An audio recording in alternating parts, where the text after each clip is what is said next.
새 사람을 입으라. 새 사람을 입으라라는 제목의 말씀입니다. 에베소서 4장 20절부터 24절입니다. 에베소서를 살펴보는 22번째 시간이고 4장 20절부터입니다. 자, 지난주에 우리는 이방인들의 소망이 없는 상태를 살펴보았습니다. 17절에서 사도는 이제부터는 이방인이 그 마음에 허망한 것으로 행한 같이 너희는 행하지 말라라고 했습니다. 자, 여기서 사도가 말하는 이방인은 하나님의 가족이 되는 은혜를 입지 못하고 죄인의 상태로 태어나 죄인으로 살다가 영원한 지옥의 형벌에 떨어지는 모든 지구인들을 의미합니다. 자, 영적으로 구원받지 못한 사람들이 지금 이방인으로 호칭이 되고 있어요. 그 영적 이방인들의 특징을 사도가 몇 가지를 말을 했죠. 17절에서 그 마음 자체가 언제나 허망하고 그 허망한 마음을 따라 행동을 한다. 영적인 총명은 어두워졌다. 앞에서는 17, 뒤에서 18장 18절, 그리고 19절에서는 영적인 감각을 상실하여 방임의 모든 것을 맡기고 그리고 온갖 죄를 범하면서 부끄러운 줄 모르고 살아간다. 이게 바로 영적 이방인들의 상태였습니다. 자, 불신자들은 마음에 허망한 것을 따라 행동한다라고 했는데 구체적인 정확한 의미는 무엇일까요? 자, 그 마음에 떠오르는 모든 것이 하나님의 영원한 생명과 연관이 없다라는 뜻입니다. 우리 진정으로 구원받은 성도들은 나이가 들어갈수록 무슨 생각을 합니까? 나이가 들어갈수록 육신의 쾌락, 육신의 정욕을 추구하는 것이 아니고 하나님 만날 것을 생각합니다. 자, 그것이 하나도 없는 사람은 목사라도 구원받은 사람 아니고 그것이 하나도 없는 사람은 장로라고 해도 구원받은 사람이 아닙니다. 구원받지 못했기 때문에 나이가 들어가고 죽을 날이 가까워질수록 하나님을 더 생각하는 게 아니라 육신의 것을 더 생각을 하는 겁니다. 제가 지난번에 인디언 선교 가서 어떤 은퇴 선교사님 한 분을 만났는데 제가 보기에도 건강이 이제 육신의 기력이 거의 쇠하신 것 같아요. 근데 그분이 옆에 누구에게 말하시는 것을 들어보니 힘이 없는 목소리로 이제 하나님을 만날 날이 멀지 않았다는 것이 느껴집니다. 내년에는 여기 오고 싶어도 올 수 있을지 모르겠어요. 못 올 것 같아요. 이렇게 말씀하시더라고요. 평생 외국에서 선교하시다가 이제 은퇴하시고 미국에서 사시면서 잠시 인디안 선교에 오신 겁니다. 자, 17절에서 사도가 이제부터는 이방인이 그 마음에 허망한 것으로 행한 같이 너희는 행하지 말라라고 했는데 정말 무슨 뜻으로 이방인들이 그 마음이 허망한 것으로 행한 같이 하지 말라 그랬는지 정확하게 무슨 뜻인지를 솔직히 잘 모르겠어요. 적어도 제가 만난 그 선교사님의 마음과는 완전히 반대가 되는 것은 분명합니다. 하나님을 생각하고 천국을 생각하면 허망한 것이 아니죠. 어디 가면 소문난 맛집이 있나 맛집에 간다고 해서 다 허망한 이방인이라는 것이 아니고요. 맨날 그런 것만 찾는다. 이게 문제라는 거죠. 어디 가면 좋은 구경거리가 있나, 어디 가면 재미난 구경거리가 있나, 그것만 쫓아가고 그것을 할 수 있는 돈만 있으면 언제든지 그렇게만 하는 거, 그거 외에는 관심이 안 가는 거, 그게 바로 허망한 마음을 따라 행동하는 거죠. 머지않아 죽어서 흙으로 돌아갈 육신을 아직도 벗어나지 못하고 늘 육신의 소망, 육신의 욕구, 육신의 안위 여기에만 집착하는 거죠. 예수님의 비유에서 허망한 마음으로 살다가 죽음을 맞이하는 한 부자를 우리가 볼 수 있습니다. 하인들이 추수한 곡식을 창고에 갖다가 쌓는 것을 보고 그 부자는 마음이 흡족하고 행복했습니다. 그런데 그 순간 주께서 그에 대하여 이 어리석은 자여 오늘 밤에 내 영혼을 도로 찾으리니 그러면 내 예비한 것이 네 것이 되겠느냐 이렇게 말씀하셨습니다. 육신의 욕구, 육신의 소망, 육신의 안목, 육신의 정욕, 육신의 행복 이것만 추구하고 그거 외에 영혼과 영혼이 갈 곳을 생각해보지 못하는 것이 바로 허망한 마음의 대표적인 특징 아니겠습니까? 바로 그 상태가 18절이 말하는 총명이 어두워진 상태이고 또 마음이 굳어진 상태이고 또 19절이 말하는 대로 감각 없는 자가 되어 모든 방탕과 방임으로 살고 모든 죄를 부끄러운 줄 모르면서 행하면서 사는 것입니다. 그러면 이 모든 것들의 근본적인 원인은 무엇일까요? 근본적인 원인은 하나입니다. 그 영혼이 하나님과 단절되었다는 것입니다. 처음 우리 조상 아담은 비록 흙으로 만들어졌으나 하나님의 형상과 하나님의 모양을 따라 거룩하고 순전한 사람으로 창조되었습니다. 하나님의 형상과 모양을 따라 거룩하고 순전한 사람으로 창조되었다. 이것을 앤드류 머레이라고 하는 탁월한 신학자는 뭐라고 해석했냐 하면요, 흙으로 만들어진 아담이 하나님과 유사한 생명을 누리는 사람으로 창조되었다, 이렇게 해석을 했습니다. 또 루터와 칼빈은 아담의 영혼 속에는 하나님의 신의 임재가 있었다, 이렇게 해석을 했습니다. 아담은 처음부터 믿음을 가진 성인으로, 하나님의 자녀로, 하나님과 유사한 생명을 영원히 누리는 사람으로 창조되었습니다. 자, 그 상태에서는 하나님 충만이죠. 하나님의 신의 충만이죠. 그러니까 마음에 무슨 허망한 게 들어올 수가 있나요? 들어오다 금방 쫓겨나죠. 하나님의 신으로부터 공급되는 지혜와 총명이 충만하니 헛된 생각을 하고 살 수가 있나요? 하나님의 신으로부터 늘 은혜가 공급되니 감각이 굳어질 수가 없죠. 그래서 무엇이 하나님을 기쁘시게 하는 의이고 무엇이 하나님이 싫어하시는 죄인지를 아주 예민하게 느끼는 거죠. 그 모든 것의 원인, 출발이 뭡니까? 하나님과의 막힘이 없는 관계, 하나님과의 친밀한 관계 때문에 그런 것을 아담이 누린 겁니다. 그러나 흙으로 지어져서 그 모든 은혜를 누리게 된 아담에게 서서히 하나님께 감사하는 마음이 떠났습니다. 그리고 하나님과 같아지려는 교만이 생겨났습니다. 그 감사하는 마음이 떠나고 하나님과 같아지려는 교만이 생겨난 것은 하나님이 그에게 그런 죄성을 심어주어서 생겨난 것이 아닙니다. 아담이 어떤 구체적인 죄에 대하여 구체적인 충동을, 간음의 충동, 도둑질의 충동, 미움의 충동, 이런 걸 느꼈다면 처음부터 하나님이 그런 죄를 그에게 심었죠. 그럼 아담이 하나님이 죄인으로 아담을 만드신 거죠. 그런데 하나님은 아담에게 그런 구체적인 죄를 심어서 만든 것이 아니고 자발적이고 완전한 경배를 받기 위하여 100%의 인격체로, 최고의 인격체로, 완전한 자유의지를 가진 인격체로 아담을 창조하셨어요. 그 완전한 자유의지와 완전한 인격에서 교만이 생겨난 거고, 그럼에도 불구하고 그는 하나님 주시는 완전한 능력으로 그 교만을 물리치고 하나님을 섬기는 삶을 영원히 살 수가 있었습니다. 그런데 교만을 그가 선택하고 교만을 즐거워한 겁니다. 그리고 또 하나의 요인이 있었죠. 아담처럼 하나님을 섬기라고 창조되었으나 먼저 하나님처럼 되고 싶어 반역하여 저주를 받은 영물 사단도 있었습니다. 사단은 이미 하나님과 원수가 되어서 하나님이 사랑하는 아담에 대해서 시기를 하고 아담이 하나님께 반역하여 하나님과 아담 사이가 파괴되도록 이간질시키고 유혹했습니다. 자, 이미 아담과 하나님 사이는 생명나무와 선악과를 담보라는 언약, 다르게 말하면 약정이 있었습니다. 자, 생명나무는 무엇을 상징했냐? 하나님의 자녀로 하나님을 섬기는 백성으로 창조된 아담이 영원히 하나님 섬기기를 즐거워하고 영원히 하나님을 섬기면서 살면 하나님이 처음에 주신 그 모든 은혜가 결코 떠나지 않는다란 하나님의 약속의 상징은 바로 생명나무였습니다. 생명나무를 씹어 먹어가지고 생명을 얻는 것이 아니고 하나님이 주신 그 모든 풍성한 은혜가 하나님을 섬기는 한 떠나지 않는다는 하나님의 언약의 상징이었습니다.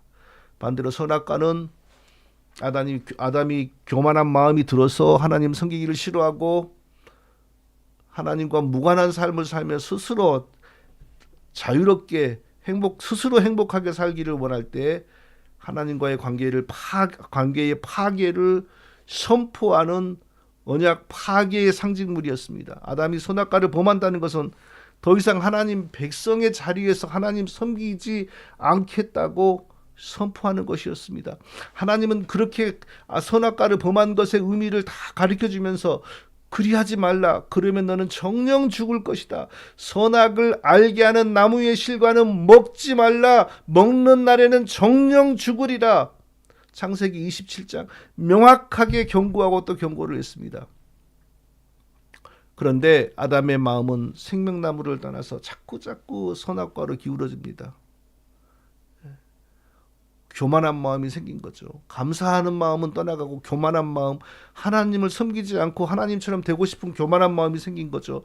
그런데 또 옆에서 사단이 너희가 결코 죽지 아니하리라, 너희가 그것을 먹는 날에는 너희 눈이 밝아 하나님과 같이 되어 선악을 알 줄을 하나님이 아심이라. 창세기 3장 4절 5절이죠. 절대로 죽지 않는다. 하나님 말 믿지 말아라. 너희가 그걸 먹으면 너희가 선악을 알게 될 것을 하나님이 아신다. 무슨 뜻인가요?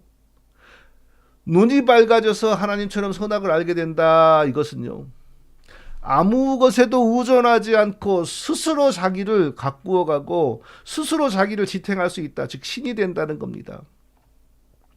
아무 것에도 의존하지 않고 스스로 자기를 가꾸고 보존하고 유지한다. 이게 하나님의 특성이잖아요. 하나님의 속성이잖아요. 모세가 하나님을 만났을 때 누구시죠? 백성들에게 뭐라고 말을 해야 되죠? 당신을 누구라고 소개해야 되죠? 하나님이 모세에게 이르시되 나는 스스로 있는 자니라. 출애굽기 3장 14절. 자, 아담은 하나님의 은혜와 통치 안에서 선악을 구분하고 살도록 창조되었습니다. 자, 하나님의 은혜와 통치 안에서 선악을 구분하고 살면 하나님의 생명과 유사한 생명을 영원히 누리게 되어 있게 창조되었습니다. 아담은 그렇게 만들어졌어요. 그것만 해도 얼마나 놀라운 은혜입니까? 흙으로 지어진 자가 그 정도의 은혜를 누리면 영원히 감사하는 것 외에 뭐가 있습니까? 그런데 하나님의 통치와 하나님의 은혜에서 벗어나서 순수한 자기 능력으로 스스로 존재하는 신이 되기를 원한 겁니다. 그게 바로 너가 선악과를 먹으면 너의 눈이 밝고 하나님처럼 된다. 바로 그 사단이 그렇게 유혹을 한 겁니다. 자, 아담이 선악과를 범했다는 것은 단순히 게을러졌다, 예배에 참석하기가 싫어졌다 이런 정도가 아니에요. 스스로 선악을 분별한다. 그러니까 하나님의 통치와 은혜를 떠나 스스로 존재하는 신이 되려고 한 겁니다. 그러니까 이건 하나님 입장에서는 도저히 용서할 수 없는 반역이고 도저히 참을 수 없는 패역이죠. 그래서 저주한 겁니다. 아담의 선악과 범행이 그런 종류의 반역이 아니었다면 대체 왜 하나님이 아담을 영원히 죽이고 영원히 저주하시는 일을 왜 했을까요? 자, 오늘날 이 청교도 신학하는 사람들, 맨날 입만 열면 개혁주의 하면서 이상한 소리 하는 사람들은 아담의 원죄를 어떻게 해석합니까? 하나님을 섬기고 하나님의 은혜와 통치 안에서 하나님과 같은 하나님과 유사한 생명을 영원히 누리도록 창조된 아담이 하나님의 은혜와 통치를 떠나 스스로 존재하고 하는 신이 되려고 선악과를 범했다. 이런 것을 부정을 해요. 그럼 어떻게 아담의 죄를 설명을 합니까?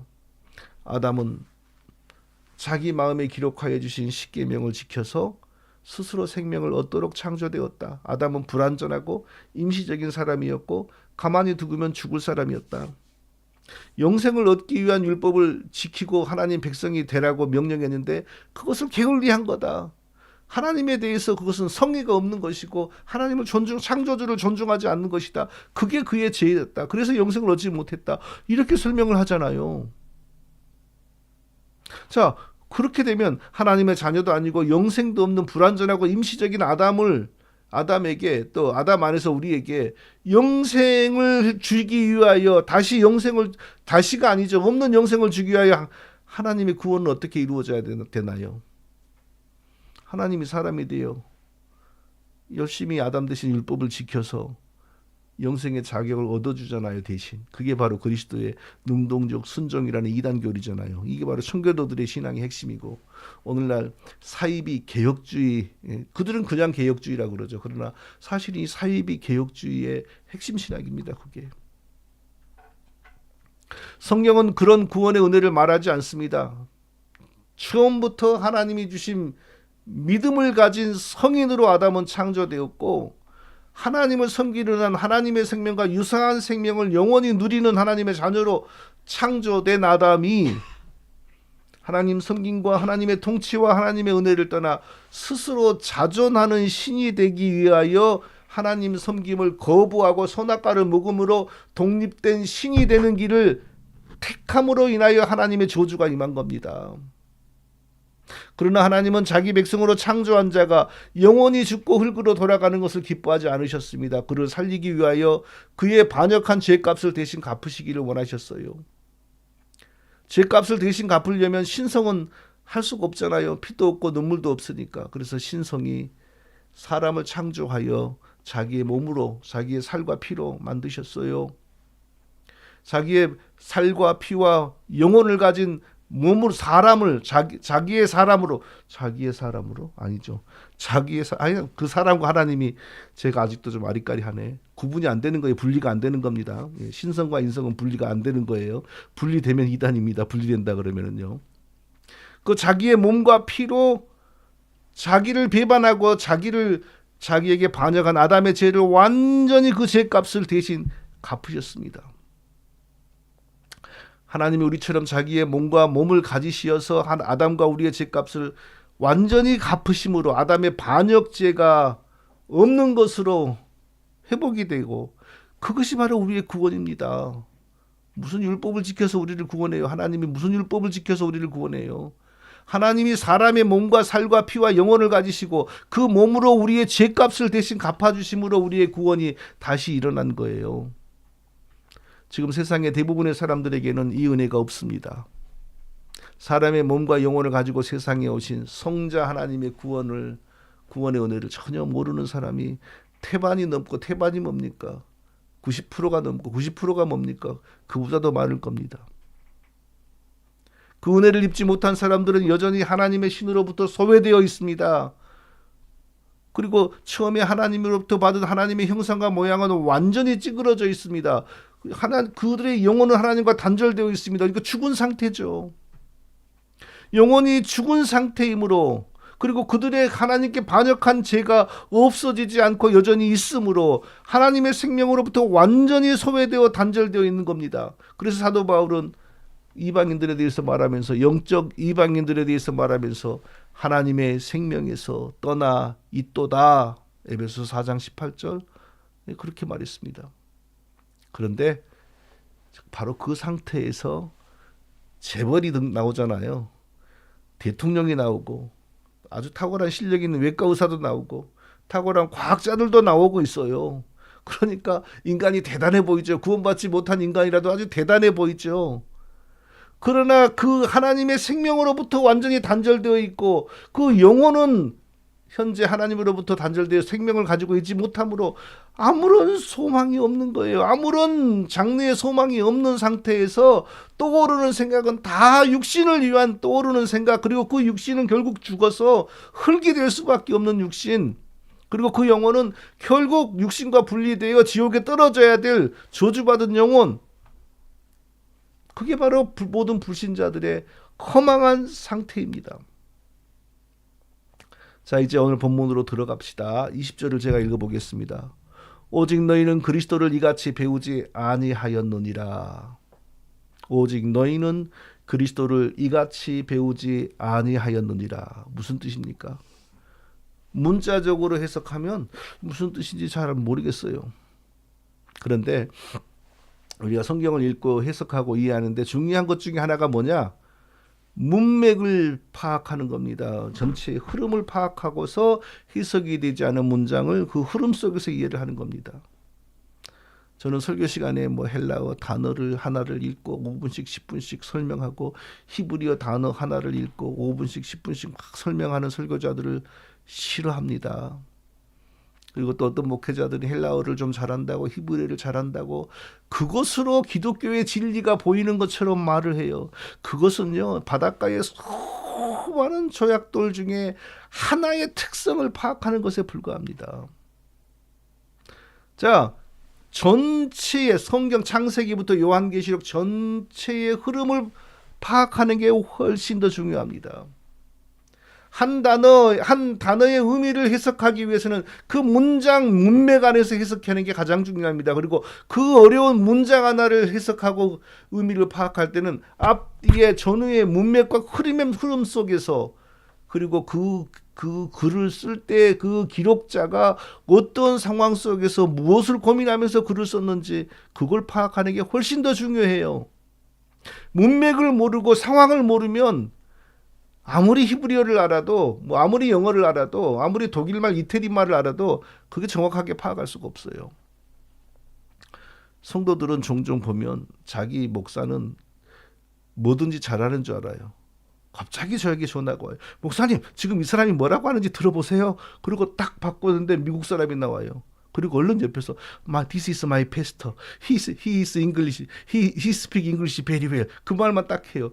저보고 통역을 하라는 거예요. 아니 근데 말이죠. 그분이 지금 어디를 가서 누구를 만나가지고 무슨 얘기를 하다가 지금 나에게 그런 도움을 구하는지를 미리 다 알고 있으면 좀 수월하죠. 근데 무슨 상황인지도 모르는데 갑자기 들이대고 미국 사람이 말을 해요. 참 당혹스럽습니다.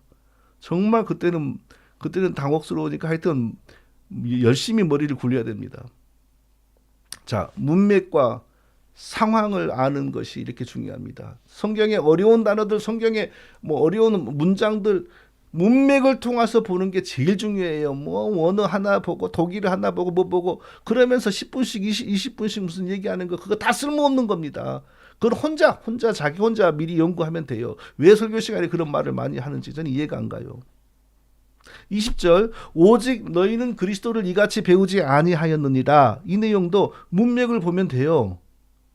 야, 바로 앞에서는 영혼이 죽은 상태의 이방인들이 어떻게 허망한 마음으로 충명이 없는 상태로 죄와 의에 대해서 무감각한 상태로 살고 있다 이 얘기를 했잖아요. 그리고 오직 이러니까 오직은 무슨 뜻인지 모르겠으나 그러나 뭐 너희는 이러면 안 된다 이런 느낌 오잖아요 벌써. 오직 너희는 그리스도를 이같이 배우지 아니하였느니라. 앞뒤 문맥을 보면 우리도 옛날에 동일한 영적 이방인으로서 이렇게 살았었는데 그 가운데 우리는 그리스도의 은혜를 입어 구원받은 자가 되었으니 그들처럼 살아서는 안 되고 그들처럼 살 수도 없다 이 얘기하는 겁니다 지금요. 자, 유튜브를 보면요 원래는 20부작이고 10부작인데 1시간 안에 요약해서 보여주는 게 있어요. 초한지 1시간 정주행 막 이런 거 삼국지 1시간 정주행 한번 보면은 막 뗄 수가 없어요. 1시간을 다 봐야지. 자, 진시황이 최초로 중국을 통일했죠. 그러면 좀 오래 영화를 누리고 살아야 되는데 의외로 빨리 죽었어요. 그리고 통일된 나라도 거의 20년 만에 다시 찢어져 버렸어요. 왜 그랬냐면요 진시황이 불로장생을 추구했기 때문입니다. 당시 도교의 선인들이 만들어주는 불로장생약, 지금으로 말하면 중금속 덩어리죠. 그때는 아무것도 몰랐으니까 보기에 막 신비해 보이는 물질은 영생을 주는 걸로 생각하고 막 주는 대로 먹은 거예요. 그게 전부 수은이죠. 또 영생의 비법을 알려줄 신선을 찾아오겠다, 잡아오겠다 하는 사기꾼들이 사기꾼들이 속아가지고 거금을 주고 신선을 데리고 오라. 그러면서 기다렸어요. 언제 신선을 데리고 오나. 데리고 오긴 뭘 데리고 오요. 그 길로 도망을 가버리고 일설에 의하면 야세에 의하면 제주도까지 왔다 그러잖아요. 그래서 제주도에 무슨 폭포인가 거기에 그들이 이름을 써놓고 갔다 그러잖아요. 진시황의 인생 얘기를 보면서 이게 바로 구원받지 못한 모든 인간들의 허망한 마음을 따라 사는 인생이구나 하는 생각이 들었습니다. 안 그렇습니까? 아니 그 정도 되는 사람도 그 큰 중국 대륙의 최고의 영화를 누리는 사람도 결국에는 뭐예요? 영생 불사 약 이상한 독약 같은 것을 막 주는 대로 넙죽넙죽 먹고 영생주는 신선 잡아오라 그러고 그러다가 병 들어서 빨리 죽었어요. 얼마나 인간이 불안정한 자입니까? 살아있는 동안에 좀 큰 소리 칠 뿐이죠. 진시황이 죽자 20년 만에 그냥 죽었죠. 그러니까 이제 왕후 장상의 씨가 따로 있냐 누구든지 싸워서 이기면 황제다 하면서 무수한 사람들이 일어나서 또 그 자리를 차지하려고 싸우잖아요. 얼마나 많은 사람들이 죽어갔는지 몰라요. 그리고 최종적으로 유방이라는 장군과 항우라는 장군과 이제 항우라는 장군으로 압축이 되어 둘이서 다투잖아요. 참 재미있는 것은요.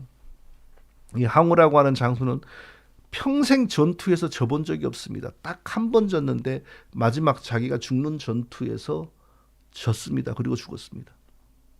유방이라는 장군은요, 평생 항우에게 이겨본 적이 없습니다. 딱 한 번 이겼는데 마지막 항우가 죽는 전투에서 마지막 이겨가지고 천하를 차지했어요.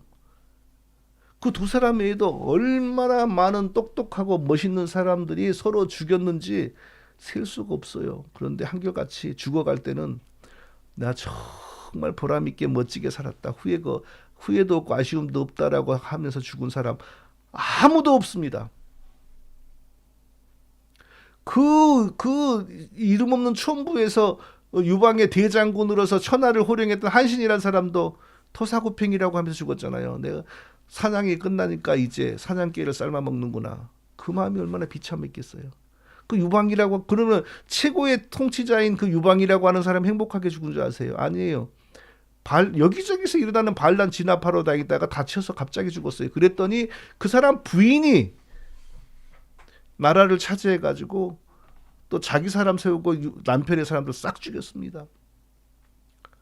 자, 이 세상에서는 그 누구도 죽을 때 아쉬워하지 않고 난 정말 보람있게 살았다, 후회 없이 살았다 한 사람 아무도 없습니다. 제 말이 안 믿어지면 보세요. 읽어보시고 눈으로 보세요. 그런 거죠. 다 허망한 인생을 허무하게 살고 뭐나 정말 큰 하늘을 움직이고 산을 뽑을 것 같은 사람들도 죽을 때는 아주 허무하게 죽습니다. 그게 바로 구원받지 못한 모든 죄인들의 인생입니다.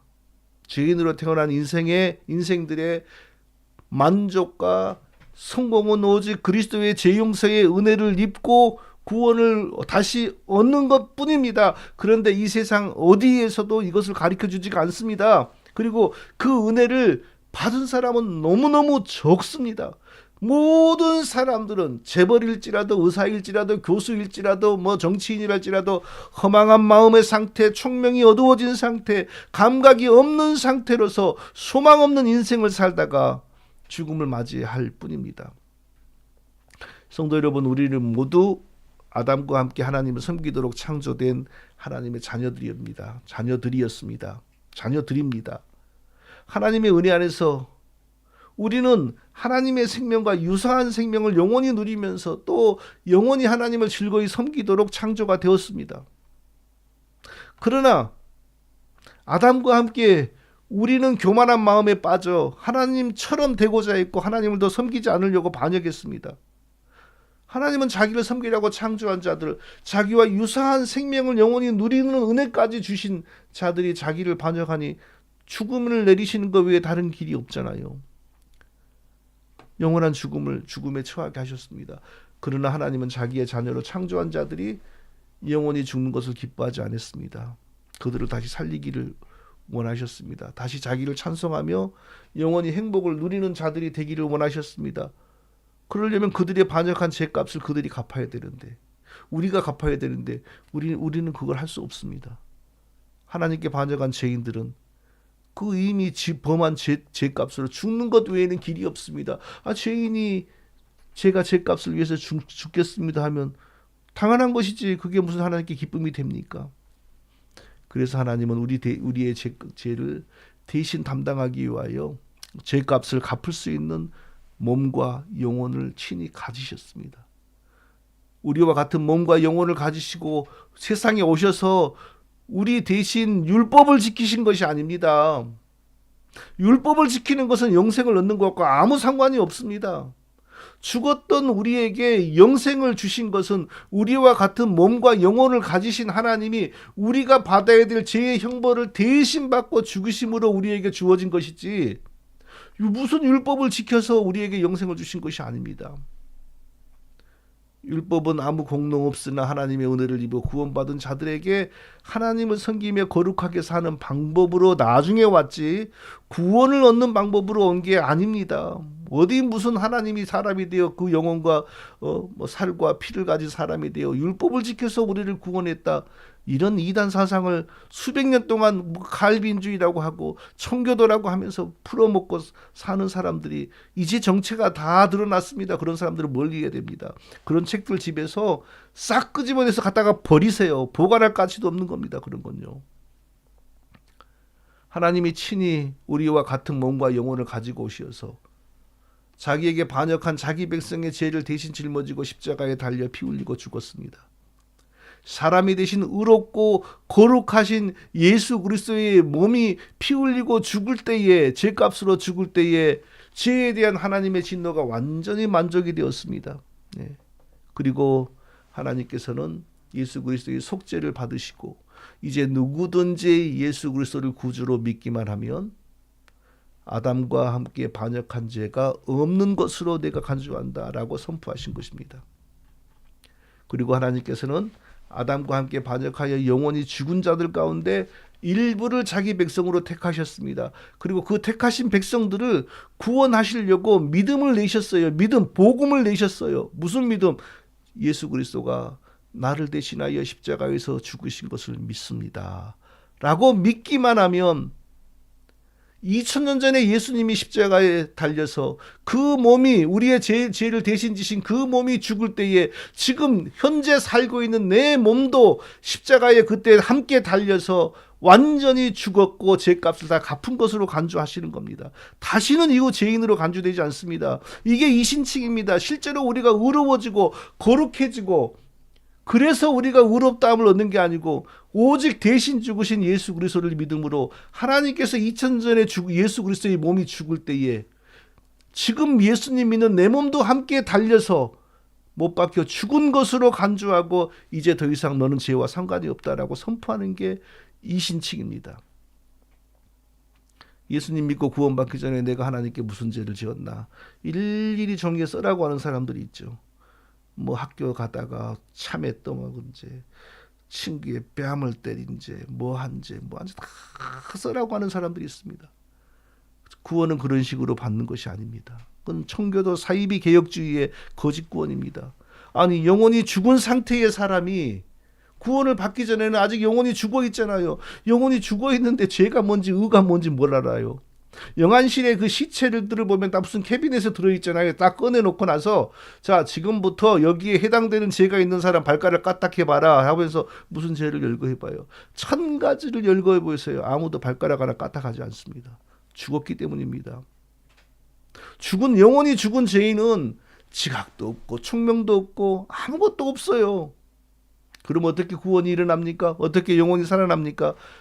주 예수 그리스도가 당신의 죄를 짊어지고 십자가에 달려 대신 피 흘리고 죽었습니다라는 죄 용서의 복음이 전해질 때 성령이 그것을 믿을 수 있도록 영혼을 순간적으로 살려주십니다. 그리고 그것을 믿을 수밖에 없도록 은혜를 부어주십니다. 그래서 기쁘게 그 복음이 전해지는 순간 예수님을 믿습니다.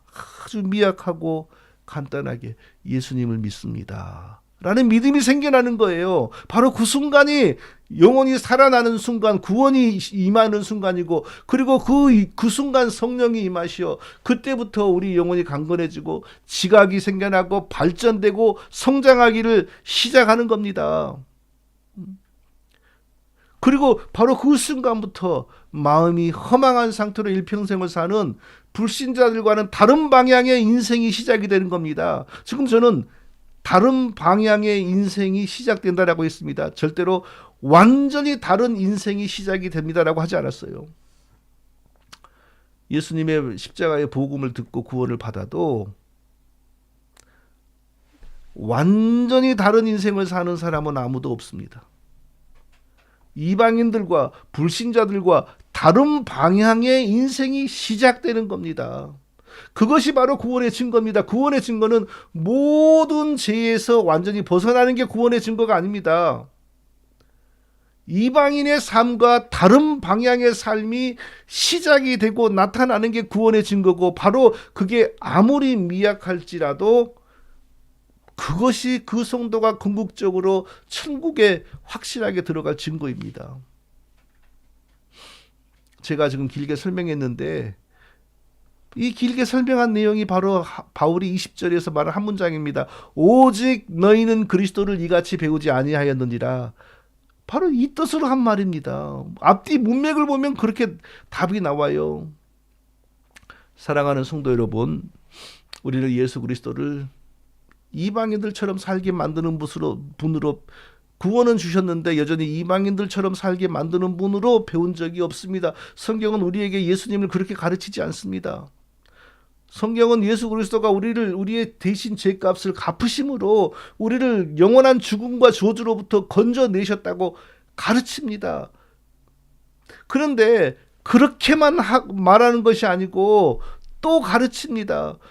예수 그리스도는 우리를 이방인들의 그 허망한 생각, 총명이 없는 상태, 영적 감각이 없는 상태에서 온갖 죄를 무감각하게 범하고 살도록 그냥 두시는 분은 절대로 아닙니다. 우리를 구원하는 순간부터 이방인들과의 완전히 다른 새로운 방향의 인생을 살도록 이끌어 가시는 분입니다. 자, 성령께서 구원과 함께 우리를 어떻게 이방인들과는 완전히 다른 방향의 새로운 인생을 살게 하시는지 두 가지를 살펴보고 오늘 설교를 마치겠습니다. 첫째, 성령께서는 예수 믿고 구원받는 순간부터 우리를 옛사람에게서 벗어나게 만드십니다. 22절을 제가 읽어보겠습니다. 너희는 유혹의 욕심을 따라 썩어져가는 구습을 쫓는 옛사람을 벗어버리고 너희는 유혹의 욕심을 따라 썩어져가는 구습을 쫓는 옛사람을 벗어버리고. 자, 구원과 함께 어떻게 된다고요? 이방인과 똑같이 사는 것이 아니라 썩어져가는 구습을 쫓는, 즉 이방인의 삶을 말하는 거죠. 그것을 벗어버리고 옛사람을, 자, 그것을 따르는 옛사람을 벗어버리고 이렇게 말합니다. 옛사람이 뭘까요? 우리 많이 언급했죠. 한 번 더 설명하겠습니다. 신약 성경에 보니까 옛사람이라는 용어를 사용하는 분은 두 분입니다. 한 분은 예수님입니다. 예수님은 옛사람에게 말한 바 살인하지 말라, 누구든지 살인하면 심판을 받게 되리라 하였다는 걸 너희가 들었으나, 마태복음 5장 21절. 예수님도 옛사람이란 말을 사용했습니다. 그런데 예수님이 사용하신 옛사람을 영어로 하면 단순히 The people long ago, 그냥 오래전의 사람들, 구약의 사람들이죠. 또 the ancient, 옛날의 사람들, 고대의 사람들, 그런 뜻이죠. 예수님은 이 표현을 통하여 무슨 말씀을 하신 거냐면, 구약의 사람들에게 말씀하신 분은 하나님이시잖아요. 율법으로. 구약의 사람들에게 율법으로 말씀하신 하나님과 자기를 동등시하는 거예요. 은근히. 그러니까 구약에서는 이렇게 하나님이 말씀하셨지만 사람이 되어온 나 성자 하나님은 이렇게 말한다라고 자기를 하나님과 동등시하면서 새 진리를 선포하실 것입니다. 옛사람이란 말을 사용한 사람이 바로 오늘 본문의 사도 바울이죠. 로마서 6장 6절에서 우리가 알거니와 우리의 옛사람이 예수와 함께 십자가에 못 박힌 것은, 이렇게 말했어요. 우리의 옛사람이 예수와 함께 십자가에 못 박힌 것은, 자, 여기서 옛사람은 old man, 대부분의 영어 성경은 old man이라고 그랬어요. Our old man was crucified with him. 예수와 함께, 그와 함께 십자가에 우리의 옛날의 사람이 못 박혔다. 또 오늘 보면 22절에서도 너희는 유혹의 욕심을 따라 썩어져가는 구습을 쫓는 옛사람을 벗어버리고, 여기서도 옛사람, 여기 옛사람도 old man. 예. 자, 사도 바울이 말한 옛사람을 쉽게 설명하면 구원받기 전에 나의 상태입니다. 자, 오직 그리스도의 속죄의 피의 공로로 저는 정의처럼 구원을 받았습니다. 그런데 구원을 받기 이전에도 저는 정의철이었고 구원을 받고 난 이후에도 정의철이죠. 같은 사람이죠. 그럼에도 불구하고 구원을 받기 이전의 정의철의 특성과 구원 받고 난 이후의 정의철의 특성은 확실하게 다릅니다. 어떻게 다릅니까? 첫째, 이전에는 정확한 죄와 의의 개념을 알지 못했습니다. 초등학교 도덕교과서 수준으로 죄와 의를 알았지요. 또 두 번째, 이전에는 지옥이 천국이 있는지 없는지 몰랐습니다. 그냥 옛날 한국의 전설의 고향이라는 방송에서 본 것에 기초하여 사후세계를 이해했습니다. 세 번째, 배운 적도 없고 한 번도 학습한 적도 없으나 다양한 죄가 제 속에서 꿈틀거리고 있었습니다. 그리고 스스로의 힘으로 그 죄로부터 노임받을 수가 없었습니다. 나이가 들어갈수록 점점점 죄의 종으로 성장하고 고착되었습니다. 그러나 그 원인이 뭔지, 왜 그런지 저는 전혀 몰랐습니다. 이게 바로 구원받기 이전의 저의 마음과 영혼의 상태입니다. 자, 구원받기 전에 저와 우리 모두의 이런 상태, 그런 상태를 바울은 옛사람이다라고 말합니다. 옛사람의 핵심적인 특징은 하나님과 하나님의 생명에 대해서는 전혀 알지 못하죠. 아무 관련이 없죠. 우리 모두는 옛사람 안에서 이미 옛사람으로 태어났고 자동적으로 옛사람 안에서 사단을 숭배하고 알건 모르건 자동적으로 사단의 이론을 학습했습니다. 그리고 사회적인 지탄이 없으면, 망신이 없으면 모든 죄를 범하는 것은 아무런 일이 아니었어요.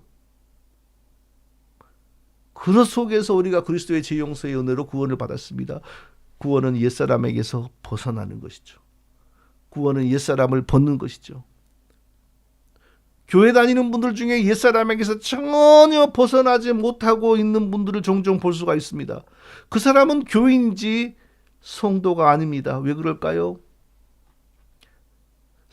우리의 죄값을, 옛사람의 죄값을 대신 갚기 위하여 우리의 살과 우리의 영혼을 가지고 오신 하나님의 아들 예수 그리스도가 우리 옛사람의 모든 죄를 짊어지고 십자가에 달려 죽을 때 우리 옛사람도 함께 못 박혀서 죽었습니다.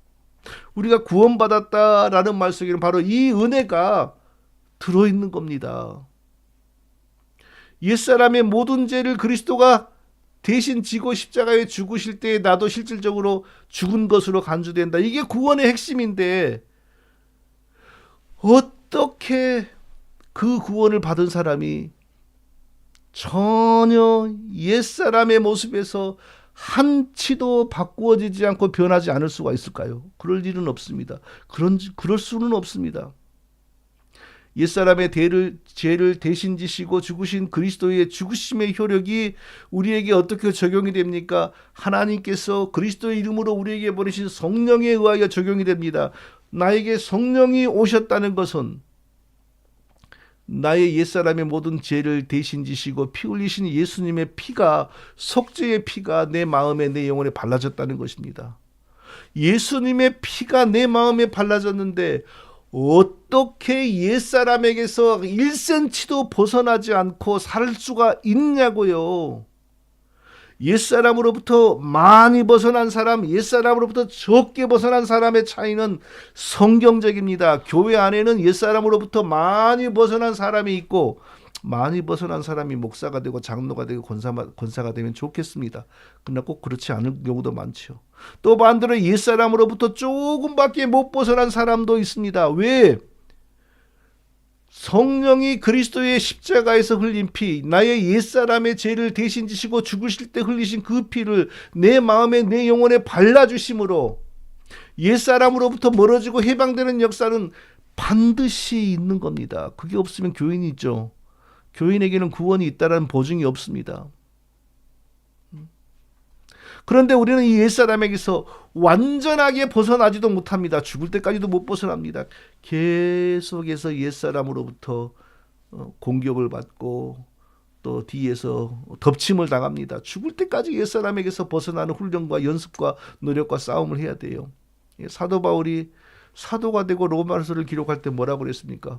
오호라 나는 공고한 사람이로다 누가 나를 이 사망의 몸에서 건져내랴. 로마서 7장 24절이죠. 자기에게도 여전히 옛사람이 나와서 자꾸 범죄하려고 그러고 육신의 소욕과 육신의 욕망을 따라 살려고 하는 게 자꾸 생겨나는 거예요.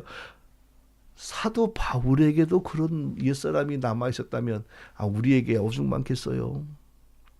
옛사람과 씨름하고 옛사람에게 지기도 하고 옛사람에게 지배당하기도 하고 그것은 지극히 성경적인 성도의 성경적이라고 하니까 좀 이상하네요. 지극히 정상적인 모습입니다. 그러나 옛사람으로부터 한치도 못 벗어나는 사람은 구원받은 사람이 아닙니다. 사람이 자기 이름으로 옛사람의 속성을 떨쳐내는 것이 가능하다면 사도 바울이 가장 먼저 옛사람으로부터 완전히 해방되었을 것입니다. 그러나 사도 바울은 오라 나는 공고한 사람이로다 누가 나를 이 사망의 몸에서 건져내랴.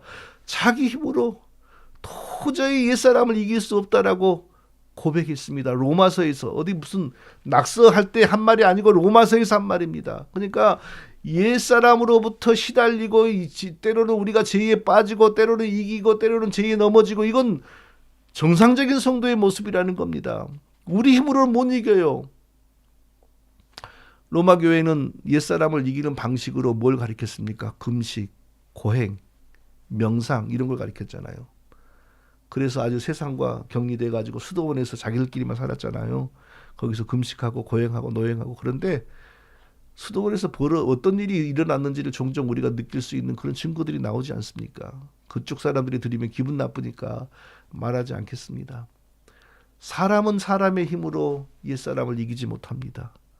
이기는 것 같으나 더 죄의 노예가 될 뿐입니다.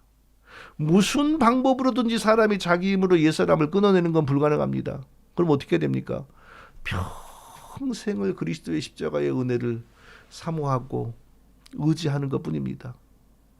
죄의 종, 마귀의 종이었던 나를, 내가 죄의 종으로 살던 나의 옛사람을 그리스도와 함께 십자가에 못 박아주시고 구원을 주신 분도 하나님이시고 하나님의 은혜이고, 십자가에 못 박히신 그리스도의 그 피의 효력과 권세를 내게 적용하신 분으로서 내게 성령을 보내주신 것도 하나님의 은혜고, 구원받고 이후에 살아가면서 때로는 옛사람에게 지고 또 넘어져서 참 창피를 당하기도 하고 부끄러움을 당하기도 하죠. 그럼에도 나를 불쌍히 여기셔서 다시 일으키셔서 끝내 승리를 향하여 나가도록 은혜를 베푸시는 분도 하나님이시고 하나님의 은혜입니다. 모든 것이 은혜입니다. 요즘 유행하는 복음성 보니까 은혜 막 그러대. 그 가사가 다 맞아요.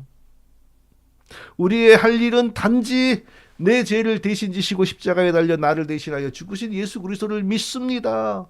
예수 그리스도가 나의 구주입니다 라는 신앙 고백을 계속 반복하고 다시 그 믿음을 확인하는 것뿐이에요. 내가 아무리 각오를 하고 아무리 노력을 해도 내 힘으로는 옛사람을 이기지를 못해요. 둘째, 구원받은 우리는 적극적으로 또 이번에는 새 사람을 입어야 합니다. 새 사람을 입어야 돼요. 24절을 읽어보겠습니다. 하나님을 따라 의와 진리의 거룩함으로 지으심을 받은 새 사람을 입으라. 앞에서는 옛사람을 벗으라. 이제 지금은 반대로 새 사람을 입으라. 옛사람은 타락한 아담의 후손으로 태어난 마귀의 종, 죄의 종인 나의 모습이죠. 여전히 우리 속에 남아있죠. 그럼 새 사람은 뭘까요? 죄 용서받고 하나님의 자녀로 새롭게 탄생되어 새 인생을 살아가는 납니다. 내 속에 옛사람이 있고 내 속에 새 사람이 있는 거죠. 새 사람의 특징은요, 의와 진리와 거룩함입니다. 꼭 우리 힘이 아니죠. 주 예수 그리스도께서 자기의 피로 우리의 죄를 씻으시고 성령을 우리에게 부으셔서 우리를 하나님이 기뻐하시는 의와 거룩을 추구하는 사람으로 이미 새롭게 만들어 놓으셨어요. 우리의 죄를 대신 지시고 피 흘리고 죽으신 그리스도의 속죄 사역이 성령에 우리에게 적용되어 성령에 의하여 우리가 재창조된 겁니다. 그게 새 사람입니다. 똑같은 육신, 똑같은 겉모습이지만 십자가를 적용하는 성령의 사역으로 인하여 우리 속에 새로운 인격이 만들어진 것이 바로 새 사람입니다. 새 사람의 특징은 죄를 이기려고 하고 하나님의 의와 거룩을 기뻐하는 겁니다. 우리 속에 그게 있습니다. 그게 없으면 교인이죠. 그리고 무슨 한글학교 나가는 열심으로 교회를 다니고 이것은 하나님의 의와 하나님의 거룩을 기뻐하는 게 아닙니다. 새 사람을 입지 못한 사람이에요. 한글학교 봉사하는 정신으로 교회를 섬겨요? 새 사람 입지 못한 사람이에요. 그런 사람은요. 사는 동안 옛사람을 완전히 죽이는 건 불가능하고 가능한 많이 옛사람으로부터 멀어지고 벗어나는 게 우리 할 일입니다. 동시에 하나님의 의와 거룩을 추구하는 새 사람을 입어야 돼요. 이 두 개는 떨어진 것이 아니죠. 하나가 우세하면 하나는 가라앉습니다. 우리 속에 죄와 사단을 따르는 옛사람이 강해지면 하나님의 의와 거룩을 추구하는 새 사람은 약해지죠. 반대로 하나님의 거룩과 의를 추구하는 새 사람이 강해지면 죄와 사단을 좋아하는 옛사람은 가라앉는 겁니다. 예. 우리는 어떻게 새 사람으로 더욱 강하게 일어설 수가 있나요? 내 힘이 아닙니다. 내 마음이 아닙니다. 23절을 보니 오직 심령으로 새롭게 되어, 오직 심령으로 새롭게 되어, 23절에서 그렇게 말하고, 그리고 이어서 24절에서 하나님을 따라 의와 진리의 거룩함으로 지으심을 받은 새 사람을 입으라 라고 했어요. 심령으로 거룩해지고 심령으로 새로워지지 않으면 하나님의 의와 거룩을 따라 살아가는 새 사람을 입지를 못하는 겁니다. 하나님의 의와 거룩을 따라 살아가는 새 사람을 입기 위해서는 먼저 심령이 새로워져야 돼요. 오직 심령으로 새롭게 돼요. 오직이란 말이 왜 있었겠어요?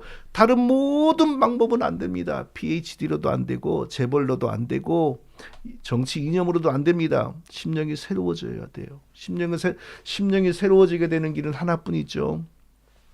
그리스도의 십자가의 보혈의 능력과 권세를 우리에게 적용하시는 성령의 은혜가 우리의 마음과 우리 영혼에 충만히 부어져야 됩니다. 성령의 역사가 일어나면 우리의 심령이 새로워집니다. 성령의 역사가 일어나는데도 우리 마음이 아무런 반응이 없는 건 불가능한 일이에요. 성령이 우리에게 은혜를 주시면 심령이 새로워집니다. 심령이 새로워져야 하나님의 거룩과 의를 추구하는 새 사람으로 우리가 살아갈 수가 있습니다.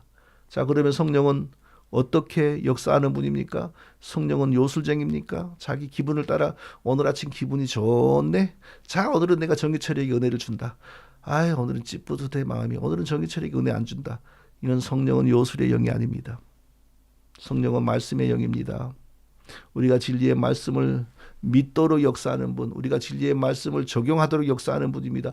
그러니까 성령으로 심령이 새로워지기를 원하는 사람은 가장 먼저 손들고 노래 부르지 말고 그냥 먼저 기도하지 말고 늘 평소에 basically 말씀을 가까이 해야 돼요. 늘 말씀을 가까이 해야 됩니다.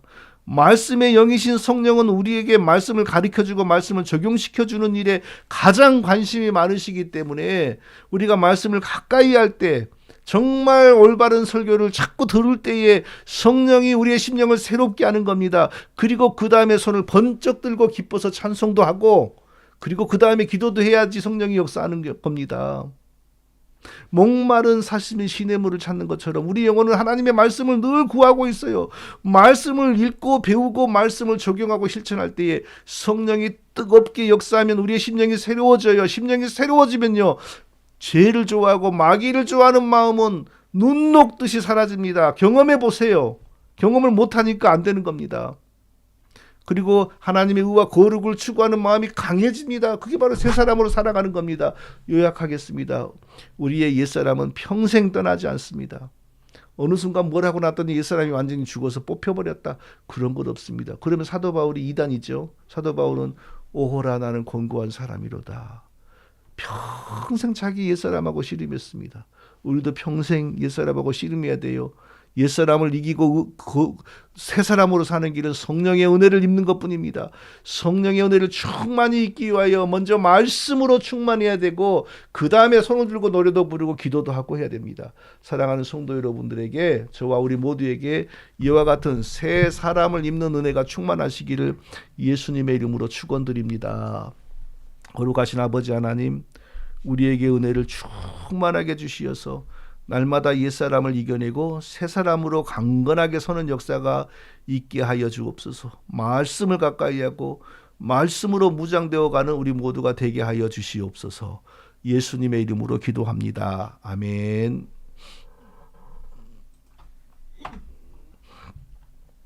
자, 찬송가 366장입니다.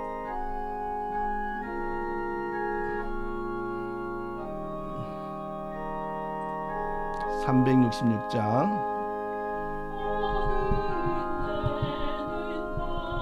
기사 진리를 보게 하소서. 진리의 열쇠 내게 주사 참 빛을 찾게 하소서. 기쁘신 뜻을 알고자 기다리오니 내 눈을 뜨게 하소서. 성령이여, 막혀진 내 여시사 주님의 귀한 음성을 이기로 밝히 들을 때에 내 기쁨 한량 없겠네. 기쁘신 뜻을 알고자 엎드려 기다리오니 내 길을 열어주소서. 성령이여 봉해진 내 입 여시사 진 내 입 여시사 복음을 널리 전하고 차가운 내 맘 녹여주사 사랑을 하게 하소서. 기쁘신 뜻을 알고자 엎드려 기다리오니 내 입을 열어주소서.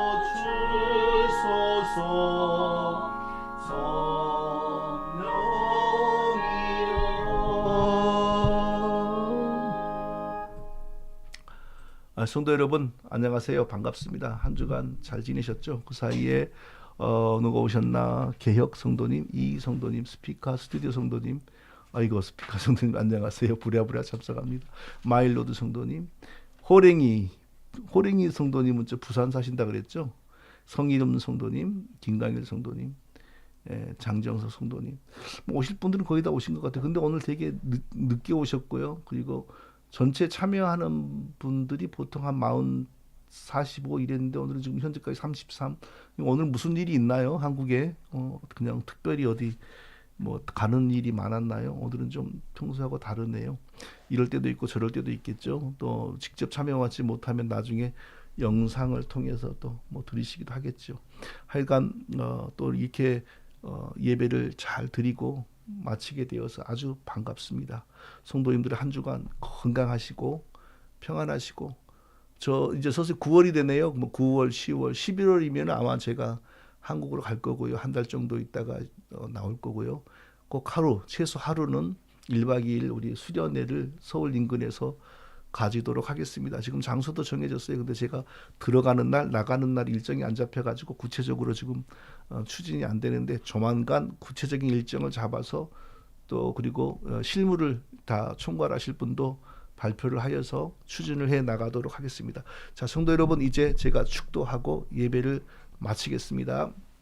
이제는 친히 피 흘리고 죽으심으로 우리의 죄를 사하신 주 예수 그리스도의 은혜와 하나님의 사랑하심과 주 예수 그리스도를 믿게 하심으로 죄 용서받게 하신 성령의 교통하신 은혜가 이제 예배를 마치고 기뻐하며 나아가는 모든 성도들에게 이제로부터 영원토록 함께 있을지어다. 아멘.